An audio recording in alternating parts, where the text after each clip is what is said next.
My wife wanted to open our marriage. Now, I have a new lover, and she regrets everything. She cut off her friends, left her job, and started showing up at my house like nothing ever happened. Never once did I think I would get to this point, but here we are. My wife and I have been together for 10 years, but married for 8. We met in college and were each other's first and only. I honestly thought we had a unique and beautiful relationship because of that, but it appears it was just me. Some time ago, my wife began working at a new company. At first, she found it difficult to fit in because she's always been reserved, but after encouragement from me, she made friends with a group of girls. Some were single, some divorced, and others dating but not married. I was glad she had friends, but then she started going out for drinks all the time. She got into partying, and I noticed the change in her right away. She started coming home later and later, and we stopped being close. I didn't want to be that husband who tried to control her, but I couldn't help feeling left behind. Then her company got a new manager. My wife and her friends really liked him. She started mentioning him, at first just in passing, then all the time. It wasn't just about work anymore either. When I asked her about it, she shrugged it off. That's when she started asking if I regretted not having more experience with women. I told her no, she was all I ever needed, but she looked sad and quickly changed the subject. Then, out of nowhere, she brought up an open marriage. She said she didn't want to lose me, but didn't want to have regrets either. I was floored. I asked if this had anything to do with the manager, and she denied it, but her answer didn't sit right with me. Still, I didn't want to force her into anything, so I reluctantly agreed. That's how it started. She went on dates, had one-night stands, and after a while, she was basically in a relationship with the manager. I tried to go out too, but it never felt right, so I mostly stayed home. My wife would check in on me, ask if I was okay, but nothing changed. I started to feel like I was disappearing. Then I met someone. She just moved here from South Korea, and she was different from anyone I'd ever met. We clicked right away. We started seeing each other, and for the first time in a long time, I felt alive again. She made me feel wanted. My wife noticed, but at first she thought it was cute. As things got more serious, she started to change. She came home early, made dinner, dropped by my work with lunch, and tried to be close again. But for me, something had changed. I barely went along with it, and when I did, it was just to get it over with. One night, I asked her what brought all this on. She said she wanted to show me she loved me. I couldn't help but laugh. I asked her about her friends, her manager, all the nights she was out. She didn't answer. She went to bed in tears. The next day, she said she wanted to close the marriage. She told me she regretted everything and wanted us to focus on our relationship again. She finally admitted her friends had planted the idea. The manager encouraged her. It was thrilling for a while, but she realized it cost her too much. She said she never needed to compare, that what we had was special, but now she felt like she'd killed our marriage. I told her I wasn't sure I could see her as my wife again. She broke down and cried. I just held her as she cried herself to sleep on the couch. After that, she quit her job, cut off her friends, and stopped seeing the manager. But I didn't cut off my lover. I wasn't ready to let go of the one person who made me feel good about myself. We went to therapy. My wife confessed everything. Her friends egged her on, the manager flirted, and she convinced herself it was harmless. She swore nothing physical happened until after we opened the marriage, but finally admitted they'd done things that weren't technically sex. That hit me hard. She fell apart in front of the counselor. Later, I asked her what made her see the manager for what he was. She said she overheard him talking about her to a coworker, bragging about how easy it was. She realized she'd just been a distraction to him. She said she never stopped loving me, but it didn't make the hurt go away. She begged me to start over somewhere new, but I said I needed time. When we got home, I started packing. She got a call from one of her old friends who was in tears. Turns out, after my wife left her job, the friend hooked up with the manager too, and now she had a pregnancy scare. Her boyfriend found out, everything exploded, and it was all because she was curious about the experience. I've been staying in an apartment ever since. I've also seen a divorce lawyer at my brother's recommendation, just to be safe. As of now, I am not really willing to fight for this marriage, and it seems my wife can sense it. Before I left, she tried to initiate intimacy, but when I refused, she yelled and asked, "What does your lover do for you that I can't?" I didn't respond. I shook my head and told her, if you still can't tell after all that's happened, then it's clear where our marriage is headed, and left. After I moved out, it was like someone set off a bomb in our social circle. My wife's story spread fast, but no one ever got it right. Every version made it messier. Her old company turned into a rumor mill, with everyone trying to guess who did what. I found out later that the HR department even called my wife in to question her about inappropriate relationships. She told me about it in a shaky voice one night over the phone. Apparently, she'd been named in an official complaint, and the manager was already under investigation for other things. Soon, her so-called friends started dropping her. Kim and another friend, Tara, were the first to go silent. Tara blocked my wife on everything. Kim sent me a long message, basically begging me to make sure she didn't get thrown under the bus. "I never slept with anyone at work," she said. "I didn't even want to go out drinking most of the time. Your wife just changed." At the same time, the manager started turning on everyone. He told HR that he was being harassed by my wife, that she'd made up the whole story about them being together. It didn't work. A couple women came forward to say he'd tried similar things with them. The department split into factions. One group said my wife was a victim. The other said she ruined everything by not keeping her private life separate from work. On my side, things weren't much better. Old friends texted me weird half questions like, "Hey, did you really tell her to do all that?" Or, "Man, I heard some wild stuff. Hope you're okay." Even my mom called asking what was happening after she heard something at church. For weeks, I found myself defending my reputation to people who honestly barely even knew the whole story. The final blow came at a party I went to out of habit. Someone asked, "So are you the guy with the open marriage?" I stood there, drink in hand, not sure whether to laugh or throw it at the wall. I left early and didn't go back. Meanwhile, my wife called me at least once a week, usually in tears. She apologized, sometimes for herself, sometimes for me. She said she'd heard I was seeing someone seriously, and then begged me not to believe anything the manager said about her. I tried to keep it polite, but each call felt more draining than the last. Our divorce dragged on, even after we agreed to split most things evenly. At first, my wife insisted she wanted a peaceful split, but as soon as paperwork started, she sent a huge list of demands. She wanted the house, the car, half my savings, and the dog. Her lawyer sent a letter threatening to pursue full restitution substitution for pain and suffering if I didn't comply. My lawyer was tough, a no-nonsense woman named Marissa. "Don't let her guilt you," she said. "She's trying to play the victim card." We dug into finances. My wife claimed she'd contributed more to the down payment, which wasn't true. She even tried to say I'd been emotionally neglectful, pointing to texts where I said I felt disconnected. The texts were real, but she left out everything that happened before she started seeing the manager. We had a mediation meeting where she broke down in tears, talking about how lonely she was and how she'd lost all her friends. I felt a weird mix of guilt and anger. Guilt because I knew she really was alone. Anger because it was her decisions that blew up our lives. The mediator asked if we could try to see each other's point of view. My wife looked at me with red-rimmed eyes and whispered, "Please, can we just end this so I can move on?" I nodded, but her lawyer kept pushing for more money. There was a point where I found out she'd withdrawn nearly £5,000 from our savings account a week before the separation. She claimed it was for living expenses, but she'd also paid for a 2-week Airbnb and a bunch of new furniture. Marissa said we could take it to court, but it'd just drag things out. I ended up letting it go, wanting to be done with it all. The house was the last thing to settle. My wife eventually agreed to let me keep it, but only if I paid her a lump sum. I scraped together the money, cashed out a couple investments, and made the transfer. Signing the paperwork felt like getting released from a really long, really bad prison sentence. Suman and I started getting serious during all this chaos. She helped me move my stuff, hung up new curtains, even helped repaint the living room to make it feel like a new start. We went out with her friends, cooked dinner together, tried to build something that wasn't just a reaction to my marriage falling apart, but the divorce drama kept creeping in. My wife sent Suman a message on Instagram. At first, it was just a couple warnings about me being emotionally closed off, but then she started asking about my whereabouts,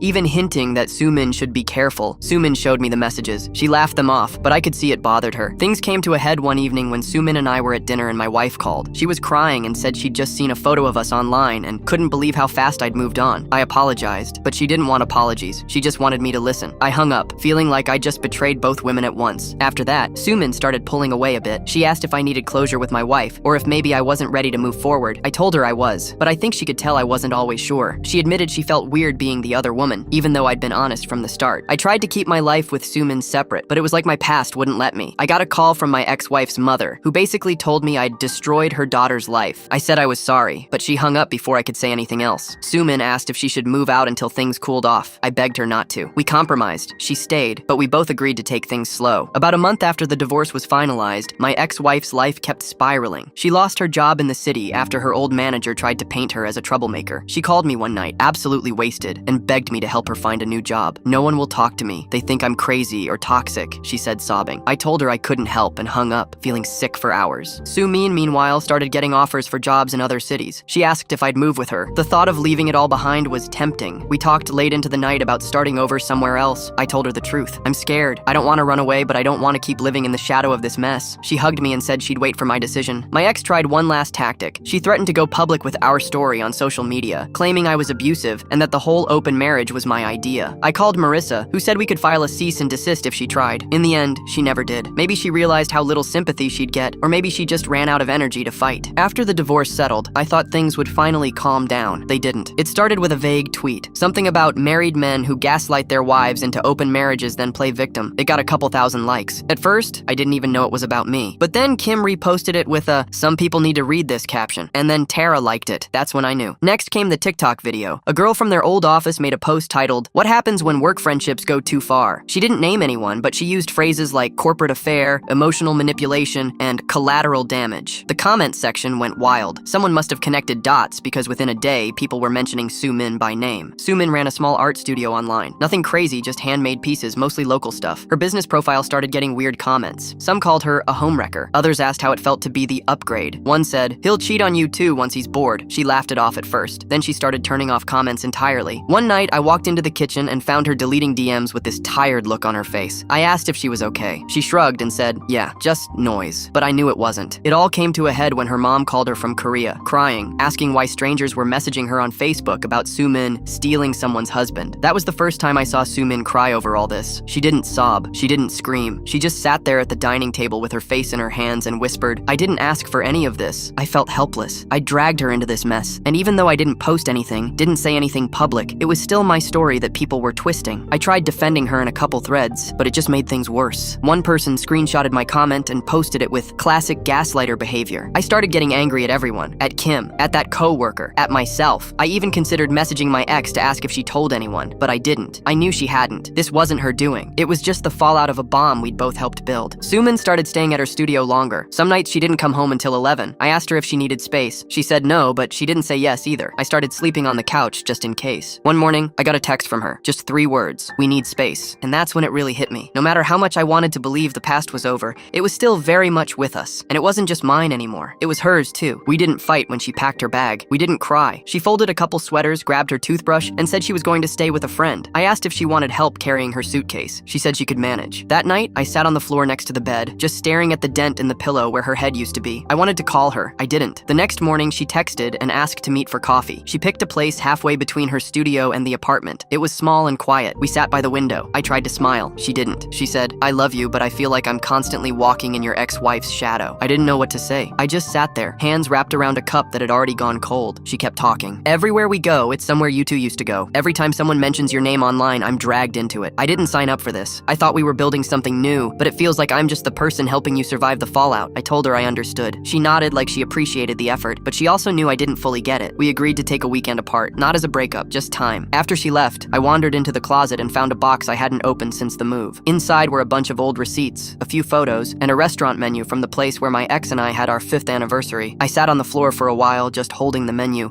wondering what the hell happened to me. The next day, I drove back to the neighborhood we used to live in. The bakery on the corner had changed owners. The park down the street now had a dog run, but the apartment building looked the same. I didn't go inside. I just stood across the street and stared. I remembered how we used to argue about laundry and how she'd always forget to set timers. I remembered Sunday mornings when she'd read on the couch while I made eggs. I remembered the night she first mentioned the open marriage. She had been so calm, like she was reading off a list she'd practiced. I went to our old grocery store next, walked through the aisles, saw the cereal she liked, and felt something tighten in my chest. Not because I missed her, but because I realized how much of my identity had been built in that relationship, and how much of me was still stuck in it. I drove home without the radio on, just silence. When I got back, the apartment felt hollow, even with Sumin's art on the walls, even with her slippers by the door. I realized I didn't just want her back. I wanted to be the version of myself she first fell for, the one who made her feel chosen, not dragged into some long, bitter sequel. That night, I wrote her a message. I didn't ask her to come home. I didn't beg. I just told her the truth, that I wasn't over everything, that I was trying, that I hoped she'd come back, not because I needed rescuing, but because I wanted to earn being with her. She didn't reply right away. When she finally did, it was a simple, thank you for saying that. I need more time. So I waited, and in that waiting, I stopped trying to fix the past. I just let it breathe. I hadn't heard from my ex in weeks. The last I saw of her was a blurry video someone reposted from a private story. She was out at some bar, slurring her words and yelling at a bouncer. A friend sent it to me with the caption, "Is this her?" I didn't answer, but yeah, it was. A week later, I got a letter in the mail. No return address. Just my name and handwriting I recognized right away. Inside was 6 pages, front and back. It smelled like the soap she used to use. She said she was in rehab, somewhere out of state. She didn't name the place, just called it a place with no mirrors and too much oatmeal. She wrote, "This isn't a guilt trip. I'm not asking for anything. I just wanted to explain before I stopped talking altogether." Then she started from the beginning. "I never felt like I was enough, even before you. I used to watch my mom put on lipstick just to talk to the mailman. She told me once that men don't love you unless you give them a reason every day. That got in my head early. I think that's why I chased attention like a dog with a broken leg. It didn't matter who it came from. I just needed to know I still had it." She admitted she'd started drinking more during the marriage. Said the first time she got blackout drunk with her coworkers, she woke up terrified and lied to me about where she'd been. "You always believed me." That made it worse. She said she never planned on sleeping with the manager, but the attention, the compliments, the way he made her feel like she hadn't aged 10 years in her marriage, it all added up. I got addicted to being wanted. Not loved, just wanted. There's a difference, and I didn't know it until it was too late. She talked about the night she saw Sumin and me online. She said she didn't recognize me at first, that I looked like someone who'd let go. "It made me hate myself, not because you moved on, but because I realized you were free, and I was still stuck in a loop I built myself." The last page hit the hardest. "I hope she's good to you. I hope you let her love you without testing her every step of the way like you did with me. I know I hurt you. I know I wrecked everything, but for whatever it's worth, I really did love you. Just badly. Just wrong. I don't want to be part of your story anymore, but thank you for being part of mine." There was no signature, just a single line at the bottom that said, "Please don't write back." I sat with the letter in my lap for a long time. I didn't cry. I didn't rip it up. I just kept reading that one line over and over, trying to figure out if it was supposed to be mercy or punishment. In the end, I put it back in the envelope and locked it in a drawer I hadn't opened since we moved in. I didn't hear from her again. A couple months passed. Sumin came back, quietly. No big moment, no dramatic reunion. She just walked in one evening, dropped her keys on the counter and said, "I brought dinner." I didn't ask if she was staying. I just set the table. We didn't talk much about what had happened, at least not right away. She focused on work. I kept busy helping my brother with a few house projects. We slept in the same bed, but there was a gap between us. Not just physically, like we were both waiting to see if the other person still fit. Then one day I got a message from an old mutual friend. My ex was out of rehab. She was staying with her cousin, doing better. I didn't respond, but I thought about it a lot more than I should have. The next week I passed by the cafe we used to go to. Out of nowhere, nowhere, I walked in. The place hadn't changed. I sat down, ordered the drink she used to like, and texted her. I'm not looking to rehash everything, but if you ever want to talk in person, one last time, I'm open to that. She responded later that night. We met at a park, somewhere neutral, public enough that it couldn't get emotional in the wrong way. She looked different, not bad, just smaller, like life had wrung her out and now she was starting fresh, still damp from the rinse. She smiled when she saw me. I was afraid you wouldn't come. I said, I was afraid I would. We sat on a bench, watching kids on scooters and dogs chasing each other. She asked how I was. I told her the truth, that I was tired, but okay. She nodded. Yeah, that sounds right. We talked about everything and nothing. Rehab, her job search, how her cousin had become her therapist without meaning to. She said she'd started journaling, that she was learning to sit with silence. I told her about the letter, that I'd read it more than once, that I wasn't mad anymore. She said that was all she could hope for. Then she said something that stuck. I don't want to be forgiven. I want to be understood, even if it's too late. I told her I got it. Before we left, she asked if she could hug me. It was the most human we'd been with each other in years. No tension, no hunger, just a quiet moment between two people who shared too much to ever be strangers, but not enough to still be lovers. When I got home, Sumin was painting in the living room. She looked up and asked, "Did you go?" I said, yeah. She didn't look hurt, just curious. Do you feel done now? I nodded. Yeah, I do. She turned back to the canvas. Okay, then let's finally stop dragging ghosts around. That night, we stayed up late, not talking about the past, not planning the future, just existing in the same room, both of us finally breathing like the air had cleared. A month later, Sumin got the job offer. It was in Seattle, full-time, decent pay, something creative. She sat me down and said she wasn't asking me to go. She just needed to know if I wanted to. I didn't answer right away, not because I didn't care, but because I finally realized this wasn't about chasing something. It was about choosing something. We talked about it for days. Some nights we circled the same questions. Other nights we just sat in silence, but there was no pressure, no one begging, no one running. In the end, she left. I didn't go with her, not out of fear, not out of doubt, but because, for the first time in a long time, I needed to know who I was on my own. We hugged at the airport, no dramatic goodbyes, no promises we couldn't keep. She just said, I'll call, you better answer. And I said, I always have. After she left, I repainted the apartment, got rid of some stuff I hadn't touched since the divorce, bought a new couch that didn't carry any history, even changed my phone number. It felt good, not like erasing everything, just clearing space. I started therapy, for real this time, not as a favor to someone, not as a last resort, just because I wanted to get better at being myself. My therapist asked why I came in. I said, I don't want my past to be the loudest voice in the room anymore. I reconnected with my brother too. We grabbed beers, talked about stupid stuff, laughed more than I thought I could. He told me he was proud of me. I believed him. One night, I sat in the middle of the living room floor, surrounded by boxes I didn't need to unpack. I looked around and realized I wasn't waiting for anything. Not a phone call, not a text, not closure, just peace. And it wasn't loud, it wasn't exciting, but it was mine.